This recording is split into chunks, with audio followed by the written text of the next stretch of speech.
Hay un mensaje en esta mañana. Diga conmigo, es una mañana de guerra. Es una mañana de guerra. Es un culto de guerra. Es un culto de guerra. El mensaje de hoy es vacaciones en tiempo de guerra. Amén. En algún momento yo prediqué esta palabra y cuando Dios trae una palabra nuevamente yo entendí algo. Primero que tenemos que los que predicamos una segunda vez un mismo mensaje, tener muy en claro que ha sido Dios el que nos habló. Y segundo, entender por qué Dios da nuevamente un segundo mensaje que pareciera repetido. No es repetido. Cuando Dios te da nuevamente un segundo mensaje es por dos cosas. Primero, porque cuando te lo predicó la primera vez, nunca terminaste cumpliendo lo que Dios te dijo que hicieras. Paro, sigo. Siga. Paro, sigo. Siga. Y otra es porque realmente Dios lo ha considerado valioso y necesita refrescarte la memoria con la palabra que está escrita delante de ti. Diga conmigo, vacaciones en tiempo de guerra. Vamos a ir a la palabra en el libro de 2 de Samuel, capítulo 11, versículo 1 al 17. ¿Alguien me ayuda de los pastores, copastores? ¿Sí? ¿Quién está disponible? Segunda de Samuel, capítulo 11, versículo 1 hasta el 17.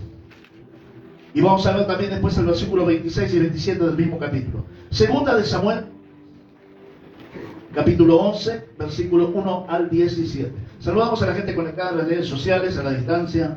Sabemos que hay mucha gente que nos sigue. Y que cada vez que podemos y tenemos la dicha y la gracia de Dios de poder hablar del Señor, hay gente que ha sido edificada, sanada, libertada y llamada nuevamente a la senda de justicia y de verdad. Cuando lo tengamos, damos lectura. Libro de 2 de Samuel, capítulo 11, versículo 1 al 17. Dice así. Aconteció al año siguiente, en el tiempo que salen los reyes a la guerra, que David envió a Joab y con él a su siervo y a todo Israel, y destruyeron a los amonitas y sitiaron a Raba, pero David se quedó en Jerusalén. Y sucedió un día, al caer la tarde, que se levantó David de su lecho y se paseaba sobre el terrado de la casa real, y vio desde el terrado a una mujer que se estaba bañando, la cual era muy hermosa. Envió David a preguntar por aquella mujer, y le dijeron, aquella es Betsabé, hija de Eliam, mujer de Urías Eteo. Envió David mensajero y la tomó, y vino a él, y él durmió con ella. Luego ella se purificó de su inmundicia y se volvió a su casa. Y concibió la mujer y envió a hacerlo saber a David, diciendo, estoy encinta. Entonces David envió a decir a Joab, envíame a Urías Eteo, y Joab envió a Urías a David. Cuando Urías vino a él, David le preguntó por la salud de Joab, y por la salud del pueblo, y por el estado de la guerra. Después dijo David a Urías, desciende a tu casa, y lava tus pies. Y saliendo Urías de la casa del rey, le fue enviado presente de la mesa real. Mas Urías durmió a la puerta de la casa del rey con todos los siervos de su señor, y no descendió a su casa. E hicieron saber esto a David, diciendo, Urías no ha descendido a su casa.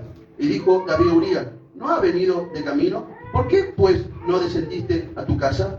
Y Urías respondió a David, el arca de Israel y Judá están bajo tienda, y mi señor Joab y los siervos de mi señor en el campo. ¿Y había yo de entrar en mi casa para comer y beber y dormir con mi mujer? Por vida tuya y por vida de tu alma, que yo no haré tal cosa. Y David dijo a Urías, quédate aquí, aún hoy y mañana te despacharé. Y se quedó Urías en Jerusalén aquel día y el siguiente. Y David lo convidó a comer y a beber con él, hasta embriagarlo. Y él salió a la tarde a dormir en su cama con los siervos de su señor, mas no descendió a su casa. Venido a la mañana, escribió David a Joab una carta, la cual envió por mano de Urías. Y escribió en la carta diciendo, poned a Urías al frente en los más recios de la batalla, y retiraos de él, para que sea herido y muera.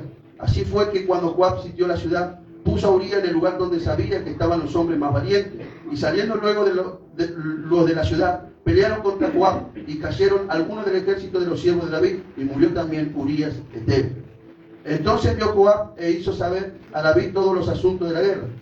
Y mandó al mensajero diciendo, cuando acabe de contar al rey todos los asuntos de la guerra, si el rey comenzare a enojarse y te dijere, ¿por qué os acercasteis demasiado a la ciudad para combatir? ¿No sabéis lo que suelen arrojar desde el muro?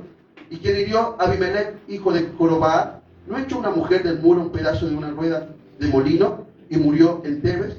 Porque os acercasteis tanto al muro. Entonces tú le dirás, también tu siervo Urías Eteo es muerto. Versículos 26 y 27 del mismo capítulo. Dice así: oyendo la mujer de Urías que su marido Urías era muerto, hizo duelo por su marido, y pasado el luto, envió David y la trajo a su casa. Y fue ella su mujer, y le dio a luz un hijo. Mas esto que David había hecho fue desagradable ante los ojos de Jehová. Vamos a tomar la vida de alguien que se llama David. Actualmente, año 2025, si usted habla con un judío aquí en Argentina y le pregunta si conoce a este señor David, y le va a decir que sí. David es un referente dentro de todos los reyes que tuvieron los judíos. De la historia comenzada desde la creación de Dios en el Génesis a la actualidad, no hubo un rey más famoso, más conocido, más loado, más alabado que David. David hizo muchas cosas extravagantes, muchas cosas que sobresalieron sobre muchísimos reyes. De hecho, que aún Dios, al elegirlo a David, lo consideraba como alguien que tenía el mismo corazón de Dios. Ahora, qué diferencia, ¿no? Porque creo que en Dios nunca hubo estos pensamientos que hubo en David. Toda esta historia la vamos a resumir en pocas palabras. David termina matando a su hombre de confianza. David termina matando al hombre que hubiera dado la vida, y la dio por David. David termina traicionando y cobardemente aniquilando a un hombre que nunca pensó que iba a ser masacrado traicioneramente por aquel que gobernaba sobre él. Vamos a hablar de un David que tumbó a un gigante llamado Goliat. Pero siempre decimos esto: el tema de la historia espiritual no es cómo se empieza. Todos los comienzos son hermosos, con buen olor, con buena fragancia. Todos los comienzos son fabulosos, todos los comienzos son muy lindos. Pero las cosas espirituales en los tiempos y en la carrera con Dios no es cómo se empieza. Y yo creo que a todos nos debería interesar lo mismo que a Dios. A Dios le interesa más tu final que tu comienzo. Porque a veces es preferible que tu comienzo sea torpe. A veces sería preferible que tu comienzo sea triste, que tu comienzo sea lento. En muchos casos, hombres y mujeres, los comienzos espirituales han sido muy rápidos. Han logrado alcanzar y hacer cosas que antes nunca habían hecho. Han encontrado en Dios respuestas, salida y milagros de manera poderosísima. El enamoramiento del primer amor de todo cristiano hace que la persona sea seducida y encantada por Dios de tal manera en la cual queda atrapada en la red del amor de Dios y comienza a vivir una vida diferente a la que llevaba. Comienza a tener un rumbo totalmente opuesto a la vida que tenía. Un drogadicto termina siendo libre a través de conocer a Cristo y llevar a Cristo en su corazón. Un delincuente abandona la sangre y la delincuencia por causa de tener a Cristo en su corazón. Un adúltero, brujo, fornicario termina abandonando todas las cosas que hacía por causa de seguir a ese Dios en una nueva etapa de vida. Y todo parece maravilloso. David era un muchacho que estaba cuidando ovejas de su padre, no tenía futuro, destino, nombre, no tenía familia, no servía para nada. Y Dios lo pone en lo más alto, en la esfera más alta, donde todos lo conocieron, donde todas las naciones y los pueblos y los ejércitos dieron la fama de David. David era el hombre donde delante de ese ejército nadie podía quedar en pie, porque Dios estaba con ellos. Dios le había entregado muchísimas victorias. Dios lo había hecho famoso. Dios lo había hecho reconocido. Dios lo había hecho superior a muchos hombres. Pero yo siempre digo algo: esto es como el avión. El avión que más alto levante vuelo y que más millas y kilómetros tenga a las alturas no es el más factible de éxito. El avión, cuando más alto sube, más peligro corre. Porque los vientos en las alturas, a miles y miles y miles de metros, realmente son mucho más fuertes. Es muy lindo subir. Es muy lindo cambiar estilos de vida. Es muy lindo ser diferente en medio de toda una familia. En medio de toda una familia de ovejas negras, es bueno que salga una oveja blanca. Es muy lindo sobresalir y destacarse. Es muy bueno, no está mal. Pero el tema son los descuidos. Y lo más peligroso en la vida espiritual de un hombre y de una mujer no es el comienzo que tenga, sino son las distracciones. Y la distracción es algo que te va a desenfocar la mirada de donde venías mirando tu objetivo. La distracción pasa en un instante. La distracción no tiene mucho tiempo de duración, pero tiene un efecto y un impacto tal, en donde una vez que desviaste tu mirada, ya tu camino no vuelve a ser el mismo. David era un hombre que realmente amaba a Dios. Fue compositor de muchos salmos. De hecho, el libro de Hechos de los Apóstoles dice en el Nuevo Testamento que en los tiempos postreros será levantado el tabernáculo caído de David. No dice de Salomón, no dice de Sansón, no dice de Urías Eteo, de David. A un Dios en su corazón lo amó a David. Pero el hecho es que los humanos, como yo siempre le dije, somos material inestable. No sé cuántos están acá y cuántos se me fueron. alguien que me traiga una silla de plástico. Y le voy a repetir lo que un día le prediqué. Acá. ¿Qué es esto? Una silla. Vamos rapidito. ¿De qué material está hecho? Plástico. ¿Qué pasa si yo le hago fuego abajo de esta silla? ¿Y queda igual? No. ¿Sirve igual? No. Una vez que esté derretida. No. ¿Por qué? Desestado. Porque cambió su formato. ¿Por qué cambió su formato?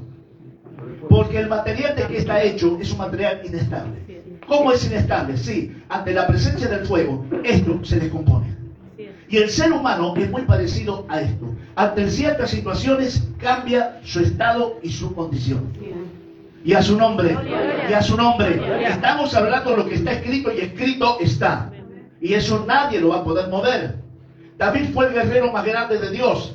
Fue el hombre más famoso de Dios. Fue el que hizo lo que nadie pudo hacer delante de 750.000 hombres.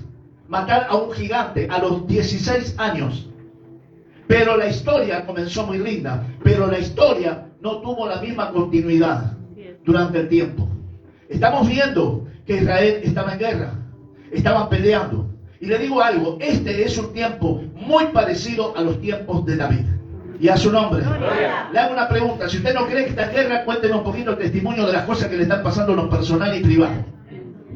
Decirle que está a tu lado. ¿Estás en guerra o no estás en guerra? Decirle, por la cara que a veces tenés, estás más que en guerra. A veces pareciera decirle que hasta le estás perdiendo la guerra. Y a su nombre. Una de las cosas.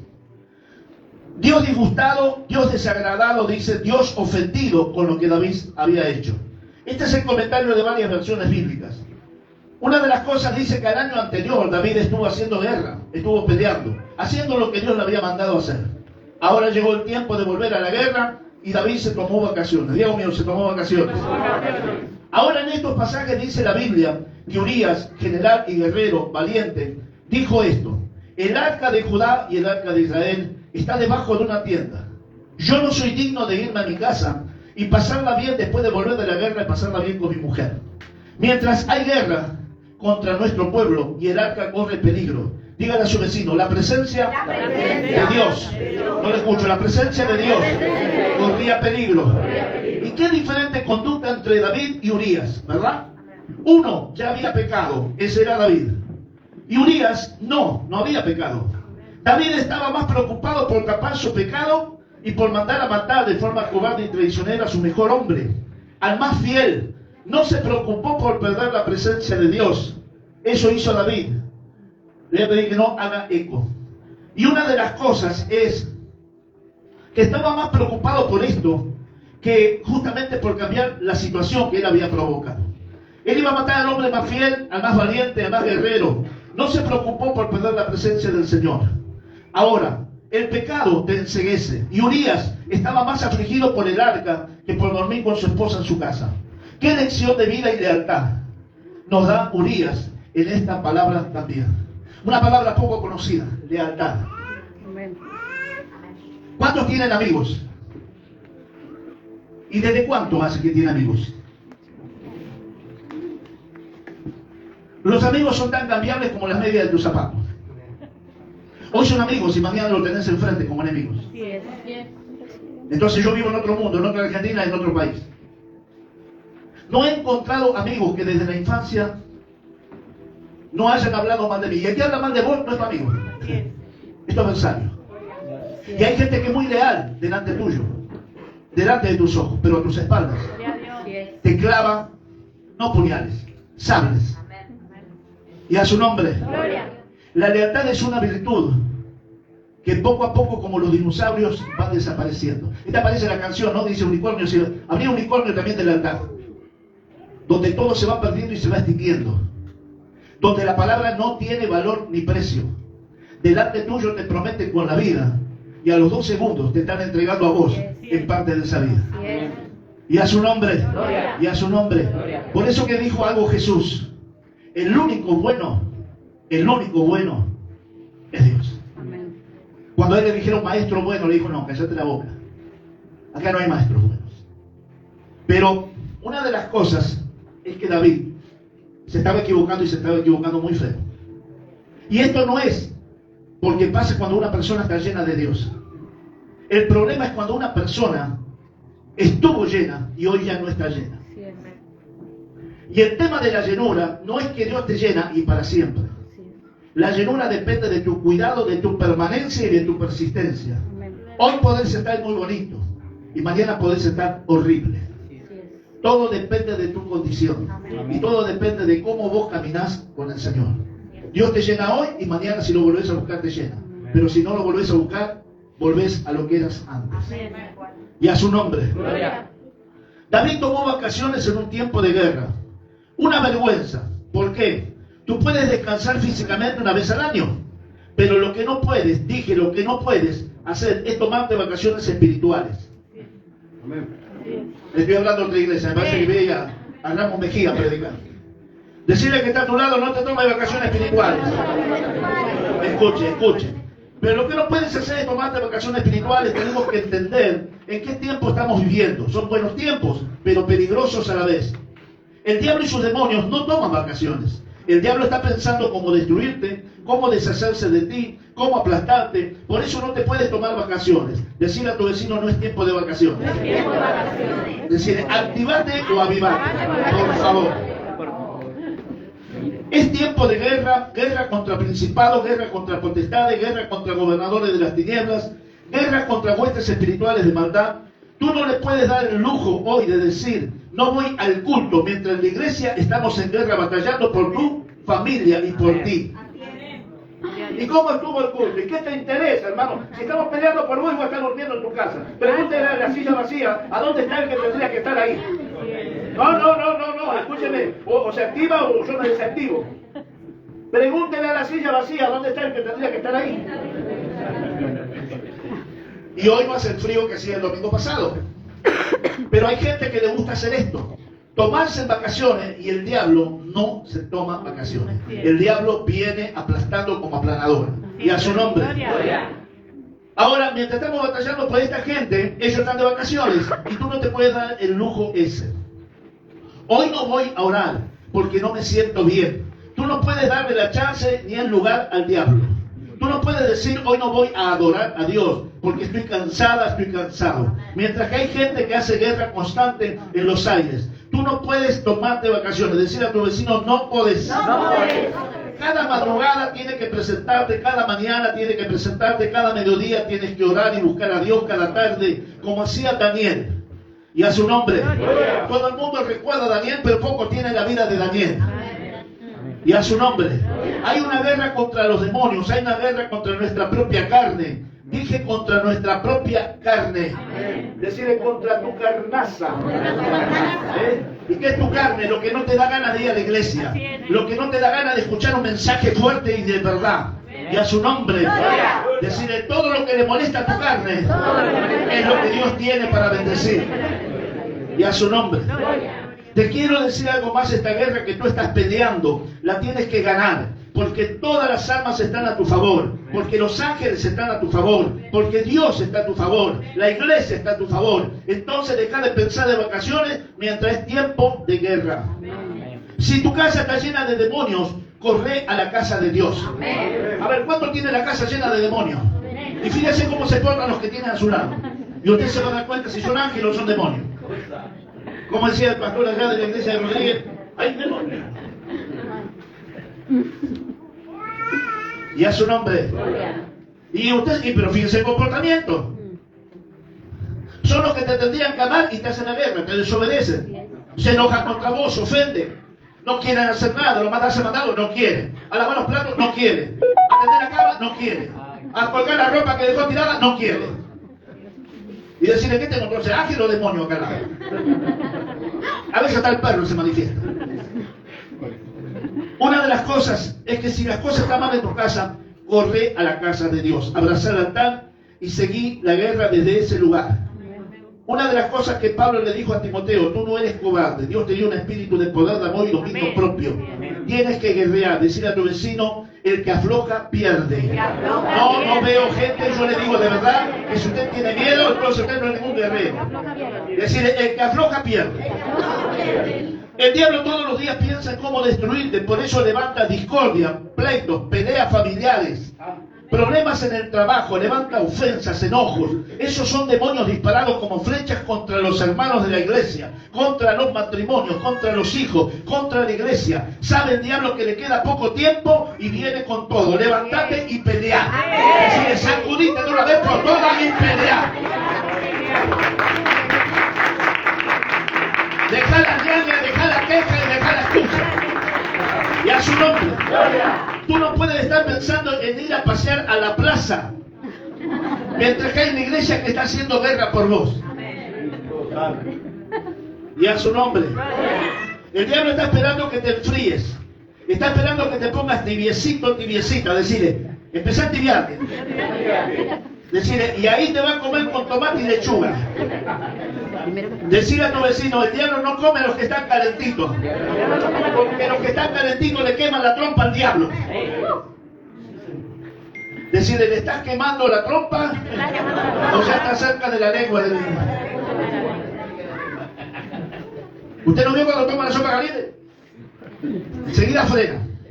Una de las cosas. ¿Y los fríos? Ni te cuento, decirle. La guerra se gana en la intimidad con Dios. No se gana en la discusión, en la pelea, no se gana con los gritos. No se ganan los problemas familiares, no se gana odiando a los hermanos, se gana en la humillación, se gana en la rendición, se gana ante Dios en la confesión a los pies de maestro. David dijo, hoy no voy a la guerra, hoy me quedo en mi casa. Ya peleé mucho tiempo, hace años que estoy en la lucha. ¿Conoce algún hermanito que dice así? Años que vengo peleando, años que vengo orando por mi familia, años que vengo orando por mis hijos, años que vengo orando por mi matrimonio. Y nunca cambia. Nunca va a cambiar en tu tiempo. Siempre va a cambiar en el tiempo de Dios. Dios nunca va a poner su tiempo al lado de tu tiempo. El tiempo de Dios es perfecto. Y cuanto más tiempo pases y no tengas respuesta, más grande será la gloria y el poder de Dios manifestado. Aplaude, grita, celebra, haz algo en esta mañana. Años que estoy en la lucha. Entonces hoy no voy al culto. Hoy no voy a la célula. Hoy no voy a la oración de los lunes. Hoy no voy a la oración de los martes. Si total nunca falto. El día que faltes es el día que tu enemigo levanta la copa de victoria y grita el golazo más grande. Él está esperando eso. El día que vos tengas la excusa para dejar de hacer lo que Dios te mandó. El problema del diablo no es cuando tú estás haciendo cosas. Hay gente que dice, no, yo empecé a la iglesia y ahora las cosas parecen que van mal. No, eso es lo que te muestra el diablo. Dios te dice, cuando más estés cerca mío, mejor las cosas te van a ir. Mejor van a ser los resultados. Y a su nombre. El diablo está esperando eso. Diga conmigo, el diablo espera eso de mí. Que yo me meta de vacaciones en tiempo de guerra. Escuchó bien, eso se llama vacaciones espirituales. Pero pastor, por un día, sí, por un día. El diablo usó un día para David. No lo dejó ir a pelear un día. Lo dejó un día en la casa para descansar, un día para mirar a Betsabé, un día para ver cómo estaba desnuda bañándose, un día para ver justamente cómo él iba a tener relaciones con ella, un día para tener los ojos para el pecado. Pero una de las cosas, David precisó un día para tener una relación y dejarla embarazada. Usó un día para planear la muerte del marido de Betsabé, que era el hombre más fiel y de más confianza de David. El diablo usó un día para planear un crimen y manchar la santidad y la carrera de aquel matagigantes. Un día. Hay que ser tan exagerado, no hay que ser religioso, no hay que ser fanático. ¿Eso quién te lo dice? ¿Te lo predica Dios o te lo predica tu enemigo? ¿Y a quién le querés creer en este tiempo? ¿Estás cansada y estás cansado de qué? Si todavía dice la Biblia, no hemos luchado hasta el precio de sangre y combatido a causa del pecado que muchas veces mora en nosotros. No hemos hecho ni el 1% de lo que Dios hizo por nosotros. Y después nos consideramos deudores. ¿Y qué le estamos pagando? ¿Con qué cheque le estamos devolviendo el favor a Dios? Diciendo que estamos cansados. ¿De qué? El cansancio llega, la fatiga llega, la pereza llega cuando te estás soltando de la mano del Señor. Porque esas cosas no vienen por la mano de Dios. Esas cosas anidan y viven en tu, toca a tu vecino, en tu carne. Escuche esto, Salmo 32, 1 al 4. A ver, ¿alguien lo tiene? Salmo 32, 1 al 4. Ya estamos terminando. Hoy va a llegar el tiempo para los ravioles. Salmo 32, versículo 1 al 4. Dice así: bienaventurado aquel cuya transgresión ha sido perdonada y cubierto su pecado. Bienaventurado el hombre a quien Jehová no culpa de iniquidad y en cuyo espíritu no hay engaño. Mientras callé, se envejecieron mis huesos, en mi gemir todo el día, porque de día y de noche se agravó sobre mí tu mano, se volvió mi verdor en sequedades de verano. Escuchen una cosa, 9 meses estuvo en silencio David, 9 meses se cayó la boca, 9 meses de esconder el pecado y la maldad. Lo que los hombres no veían, los grandes ojos de Dios lo estaban observando. Hay gente que en silencio se están muriendo, se están secando, se están marchitando como David. Pero nadie sabe que te está muriendo, nadie sabe que estás agonizando. Amén. Pero Dios sí sabe. Dios sí que lo sabe. Sabe que te está muriendo. 9 meses el vientre de esa mujer se iba hinchando, iba creciendo el fruto de la maldad en ella. Los dos planificaron cuidar a ese hijo. Y Dios le dijo por boca de un profeta, ese hijo va a morir. Hay cosas que todavía no llegan a tu vida, porque el fruto de ella no es el fruto que Dios quiere que tengas. Y cuando se empiezan a trabar las cosas que yo me encapricho en tener que darlas, Dios no te va a dar lo que no te es provecho. Por eso dice que oramos y pedimos más. Lo que es para tu provecho muchas veces no es para el provecho de Dios. Y yo te dije el culto pasado, lo que a vos te gusta no quiere decir que a Dios le gusta. A veces tenemos paladares distintos. Y a su nombre. Una de las cosas, ¿cuántos de nosotros muchas veces también matamos la presencia del Espíritu Santo? ¿Cuánta gente hay que le han fallado en un área a Dios? ¿Cuánta gente hay que han pecado contra Dios? Le fallaron al Señor y no lo quieren confesar. Por eso David dijo algo explosivo, muy potente. Porque mientras callé, mis huesos se envejecieron. Se agravó tu mano contra mí. Mi verano se hizo sequedad. Se hizo un desierto. Enfermedades repentinas, deudas repentinas, sueldos embargados, descuento en los sueldos, deudas impagables, ruina económica, pérdida de trabajo, se hunde la economía. Pero esto tiene un tiempo. Y llega el día que aparece alguien como apareció aquel Natán. ¿Quién era Natán? Un profeta de Dios. El profeta de Dios le entra muy suave a David y le cuenta una historia muy agradable de una ovejita. David no tenía gente de confianza en la cual hubiera confesado lo que hizo. Y hay gente que piensa que porque tenemos escondido debajo de la cama lo que hemos hecho en algún momento, piensa que Dios no lo vio o Dios lo olvidó. Dios tiene muy buena memoria de todo. Le envía al profeta Natán. Y que un profeta se acerque a un rey y le muestre su maldad. El profeta podía ser degollado al momento. Y nadie lo iba a salvar al profeta. Y Natán entra y le dice, ¿sabes algo? Te voy a contar una historia. En un campo muy grande había un señor. Este señor tenía mucho ganado.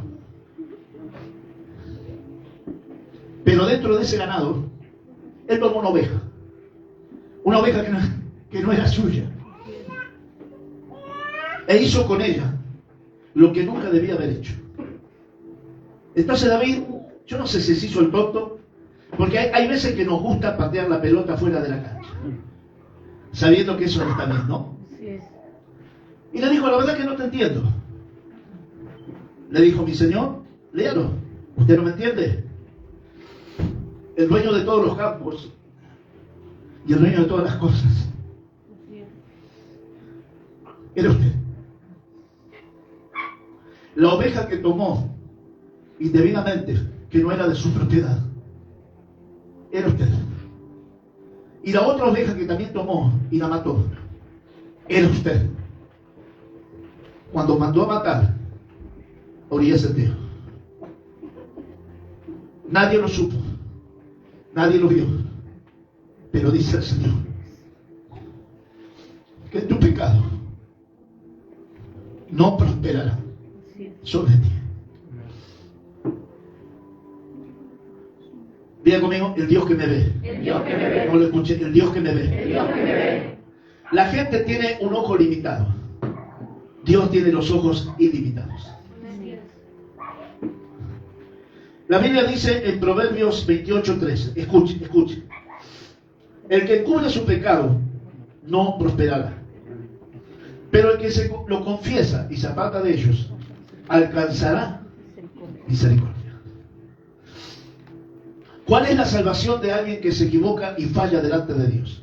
Le hago una pregunta. ¿Quién no comete pecados diariamente acá?